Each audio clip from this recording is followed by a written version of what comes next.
छोटे से गांव में मोहन नाम का आदमी रहता था। मोहन किसान था।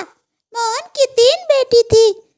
मोहन अपनी तीनों बेटी से बहुत प्यार करते थे। मोहन कहीं से भी आते थे तो मोहन अपनी तीनों बेटी से मिलते थे और बात करते थे।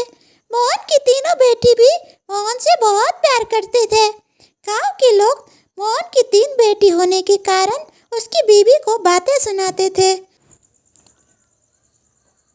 कैसी हो सुनीता? तुम्हारी तीनों बेटी कैसी है? बेटी होना कितना मुश्किल होता होगा ना तुम्हें? हाँ, कैसी बात कर रही हो दीदी? मेरी तीनों बेटी बहुत समझदार है, बहुत काबिल है।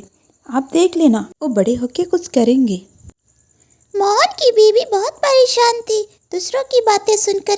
तो भी मोहन आया और मोहन ने पूछने लगा, क्या हुआ सुनीता? क्यों इतनी परेशान हो? देखिए ना, गांव की औरतें मुझे कितनी बातें सुनाते हैं। सुनीता, तुम परेशान मत हो। देख लेना, हमारी तीनों बेटी एक दिन हमारी नाम रोशन करेंगे। ये कहकर मोहन खेतों में चले गए। रास्ते में उससे रीता मिली। रीता उससे बोलने लगे, काका, आप अपनी दोनों बेटी को शहर के स्कूल में भेज दीजिए, वो पढ़ लिख कर कुछ करेंगे। ये बात आकर मोहन अपनी बीवी से बोलने लगे। मोहन और उसकी बीवी ने मिलकर अपनी दोनों बेटी को शहर के स्कूल में देने के लिए फैसला किया। यह सुनकर मोहन की दोनों बेटी बहुत खुश थे। वो लोग स्कूल जाने के लिए बहुत उत्साहित थे। अगले दिन मोहन ने अपनी दोनों बेटी को लेकर शहर जाने की फैसला किया। वो तीनों शहर जा रहे थे स्कूल में एडमिशन देने के लिए।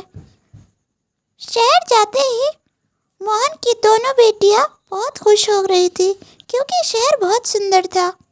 मोहन की दोनों बेटी ने पहली बार शहर देखा तो वो लोग बहुत खुश थे।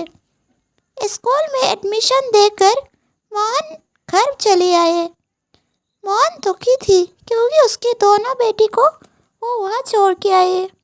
कुछ साल बाद मोहन की तीनों बेटियों ने बहुत मेहनत किया और पढ़ लिख कर बड़े इंसान बने। वो तीनों ही बड़े बड़े नौकरी करने लगे। मोहन की तीनों बेटी काबिल हो चुका था। मोहन की तीनों बेटी ही बड़े बड़े नौकरी करने लगी। अब गांव के लोग मोहन की तीनों बेटियों की तारीफ करते थे। मोहन की तारीफ करते थे। मोहन की तीनों बेटियों ने मोहन के नाम रोशन किया है। अब मोहन और उसकी तीनों बेटी शहर में आ चुके थे। शहर में वो लोग रहने लगे। अब मोहन अपनी बेटियों से बहुत खुश थे।